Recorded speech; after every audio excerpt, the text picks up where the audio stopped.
कोलकाता का saint Mary Sacred Heart church, जो church के अलावा नन हॉस्टल भी था।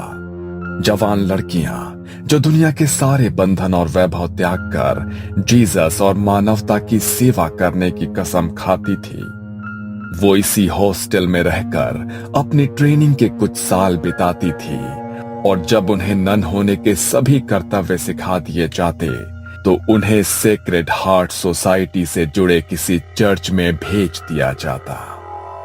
यह मार्च का अंतिम शनिवार था। चर्च में इवनिंग प्रेयर हो रही थी। तभी मदर सुपीरियर एग्नेस, जो इस नन ट्रेनिंग सेंटर की हेड थी, उन्होंने एक 22 साल की लड़की से बाकी लड़कियों का परिचय कराया। ये है गॉड स्पेशल चाइल्ड मारिया। आप सभी की तरह इनका जन्म भी सिर्फ सांसारिक सुखों में अपने जीवन को व्यर्थ करने के लिए नहीं, बल्कि प्रभु के चरणों की सेवा के लिए हुआ है। यह हमारे साथ इसी चर्च में रहेंगी। मदर एग्नेस ने अपनी तरफ से नन मारिया का इंट्रोडक्शन दे दिया था, लेकिन मारिया के चेहरे पर गहरी उदासी की परत चढ़ी दिखाई देती थी। उसने न किसी से नजर मिलाई, न किसी को देखकर कोई भाव उसके चेहरे पर आया। बस जैसे ही मदर एग्नेस ने अपनी बात खत्म की, वो चुपचाप अपने कमरे की ओर निकल गई। ये लड़की तुमको कुछ अजीब नहीं लगा? मुझे तो ऐसा लगा जैसे उसे जबरदस्ती इधर भेजा है। पता नहीं, उसकी आंखों में कुछ है। I can feel it. Mother Agnes ने तुम्हारा बात सुना तो प्रॉब्लम हो जाएगा। बाद में देखते हैं। अगर ऐसा कुछ होगा तो वो खुद बोलेंगी ना। तुम क्यों अपना मूड खराब करता है?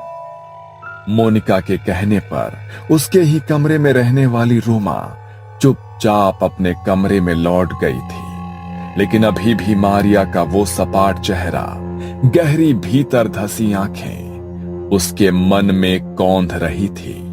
अगले दिन सवेरे प्रेयर के समय रोमा ने महसूस किया कि वो सबसे पीछे खड़ी हुई कुछ और ही बड़बड़ा रही है, जैसे वो इस प्रेयर से बचने की कोशिश कर रही हो। रोमा दबे पांव मारिया के नजदीक जाकर खड़ी हो गई और उसके मुंह से निकल रहे शब्दों को समझने की कोशिश करने लगी। मारिया कुछ अजीब सा बड़बड़ा रही थी, जो स्पष्ट तो बिल्कुल भी नहीं था, लेकिन रोमा के शरीर में उसकी आवाज से झुरझुरी सी दौड़ने लगी थी, क्योंकि मारिया किसी आदमी की दोहरी आवाज में कुछ बोल रही थी। कुछ तो अलग है इस लड़की में। मैं पता लगा कर रहूंगी आखिर इसका चक्कर क्या है। इसका दिमाग लगता है ठिकाने पर नहीं है। वैसे भी हम सबका यहाँ आने का कोई ना कोई कारण है।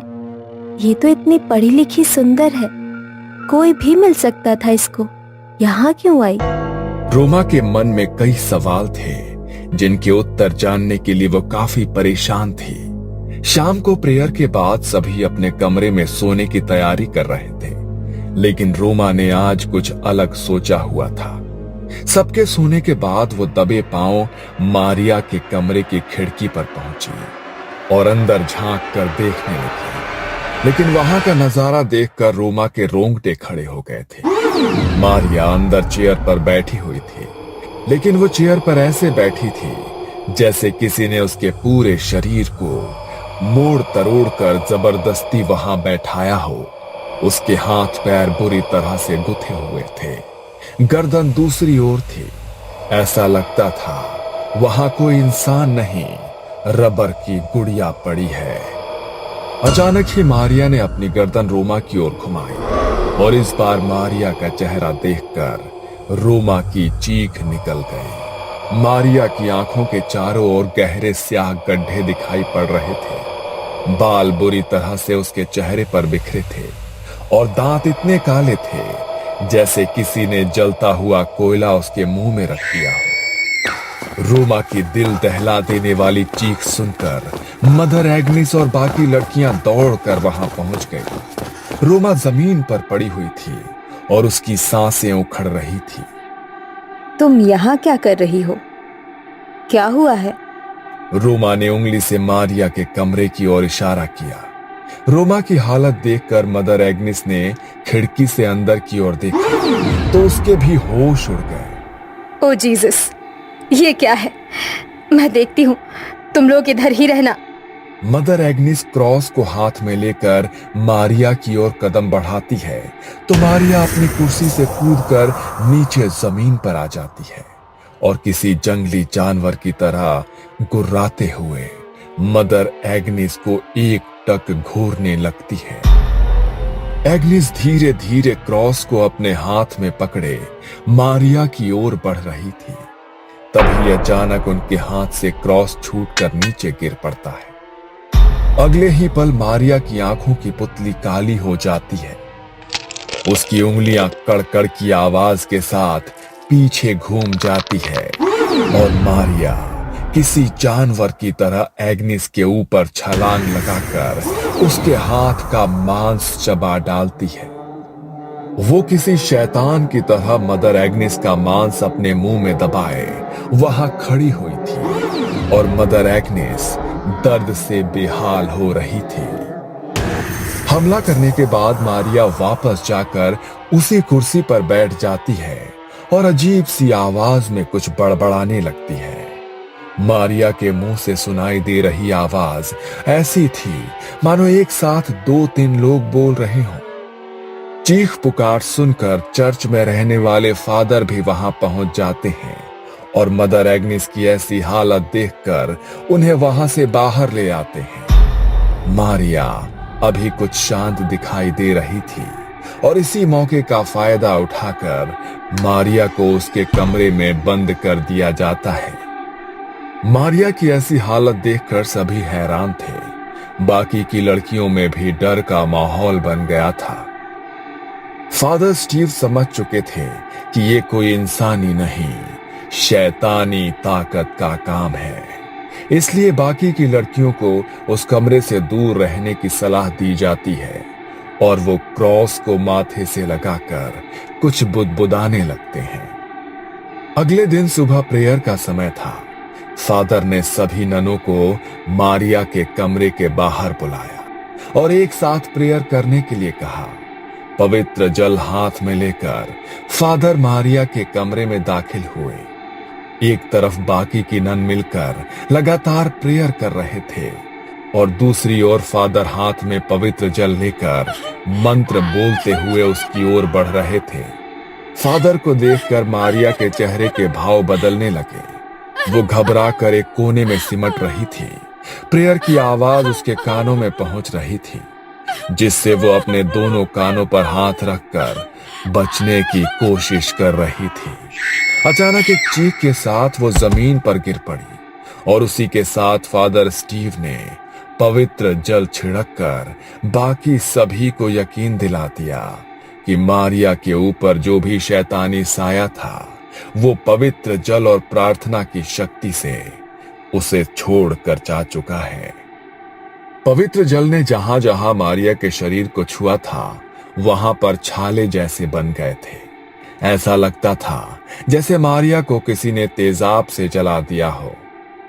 कुछ देर बाद मारिया को होश आया तो वो दर्द से कराहती हुई पहले से काफी कमजोर नजर आ रही थी।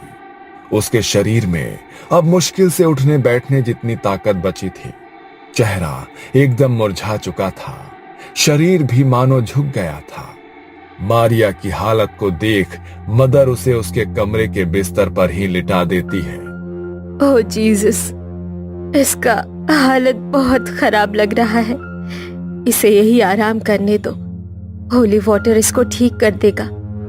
अगले 2 दिन बेहद सन्नाटे में गुजरे। मारिया ऐसे ही बिना कुछ खाए पिए, बिना एक भी शब्द बोले अपने बिस्तर पर पड़ी रही।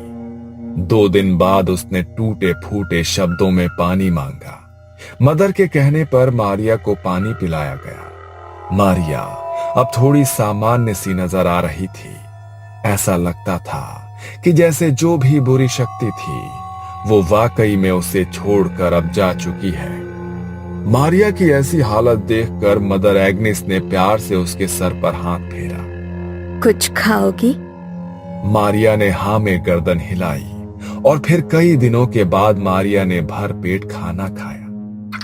वो खाती ही जा रही थी जैसे न जाने कितने सालों से भूखी हो। जैसे जैसे समय बीत रहा था, मारिया के खाने की गति और तरीका बदलते जा रहा था। मारिया का पूरा मुंह खाने से सन गया था। खाना खाने के बाद मारिया कुछ अलग सी नजर आने लगी थी। एक बार फिर उसकी आंखें बदलने लगी और वो कुछ अजीब सी भाषा में बड़बड़ाने लगी।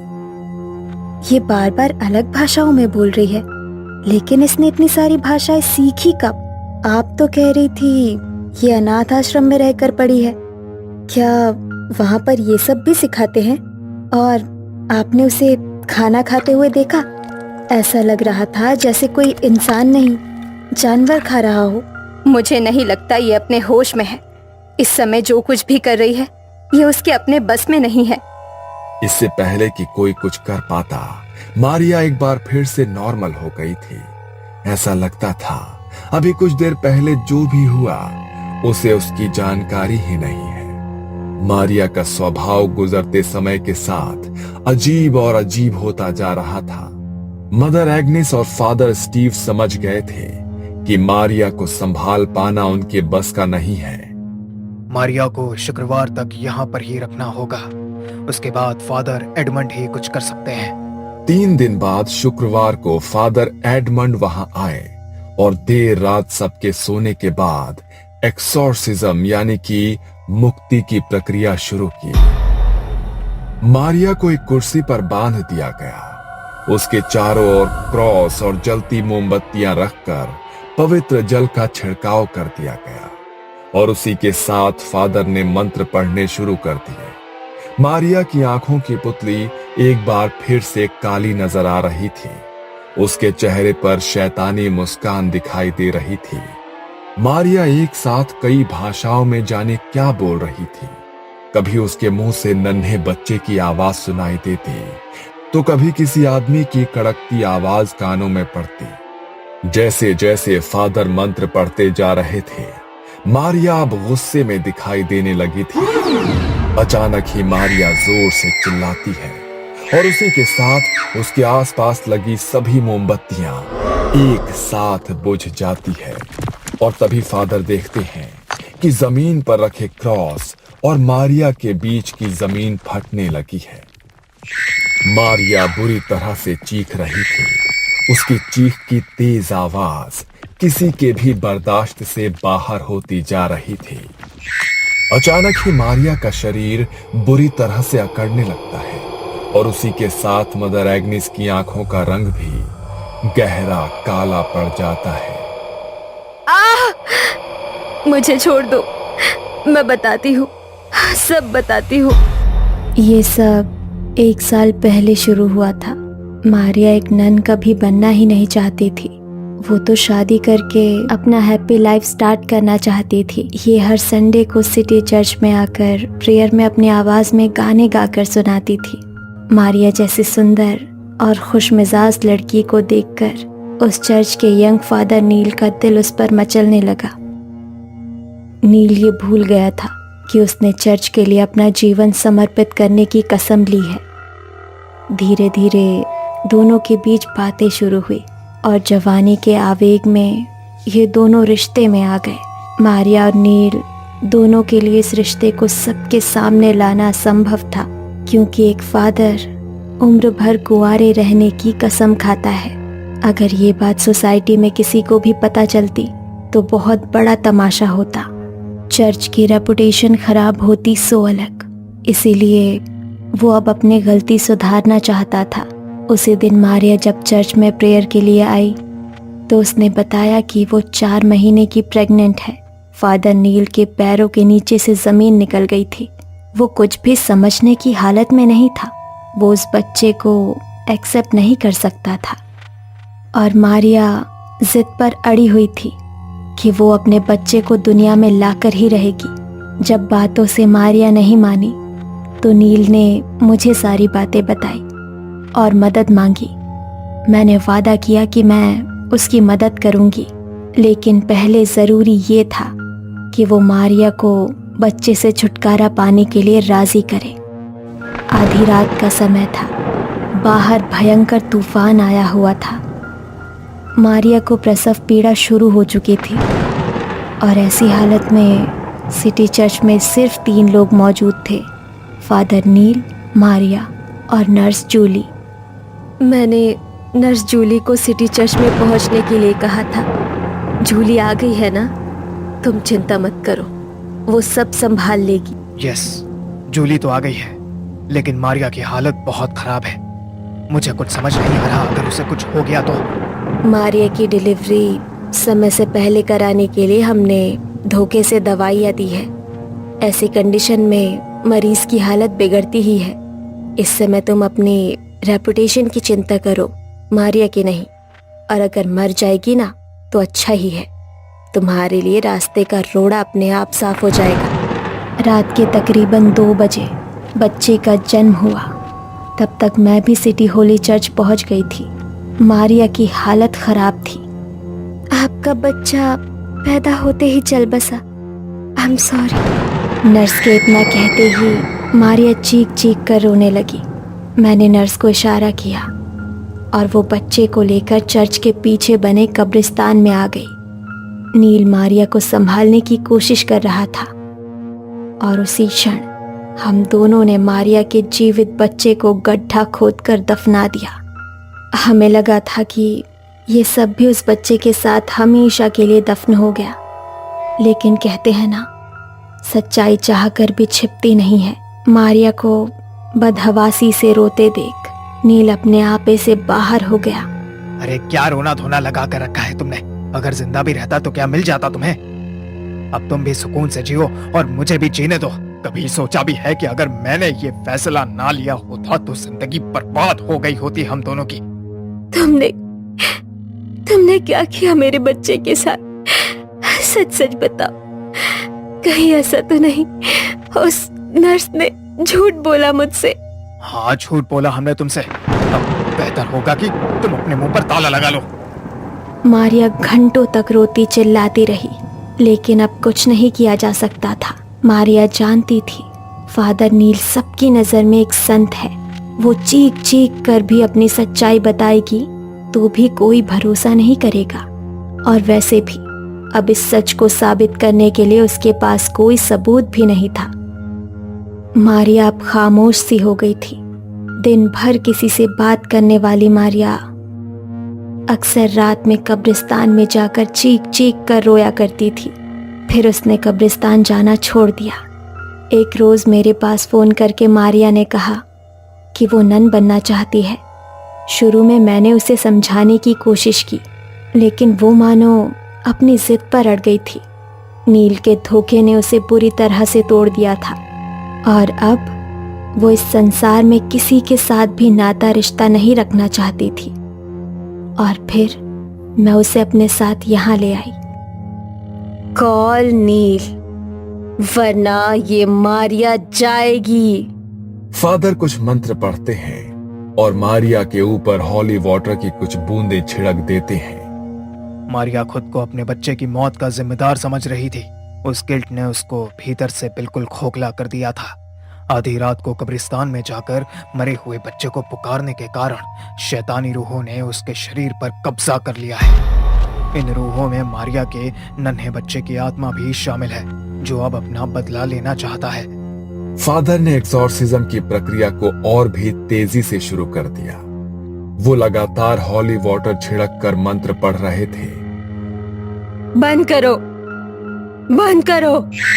चीखते हुए मारिया ने खुद का हाथ उल्टी दिशा में घुमा दिया। मारिया के हाथ की हड्डी टूट गई थी और उसी के साथ मारिया की दिल दहला देने वाली चीख सुनकर सभी का दिल दहल उठता है। कॉल नील। फादर नील को बुलाने का इशारा करते हैं और कुछ ही देर में फादर नील वहां पहुंच जाते हैं। नील को वहां पर देखकर मारिया डरावनी तरीके से जोर जोर से हंसने लगती है। नील घबराकर मदर एग्निस के पास आकर खड़ा हो जाता है। मुझे माफ कर दो मारिया, तुम बिल्कुल मत घबराना। फादर इस शैतानी रूह को तुम्हारे शरीर से जरूर दूर कर देंगे। फादर लगातार हॉली वाटर छिड़क कर मारिया का एग्जॉर्सिज्म पूरा करने की कोशिश कर रहे थे।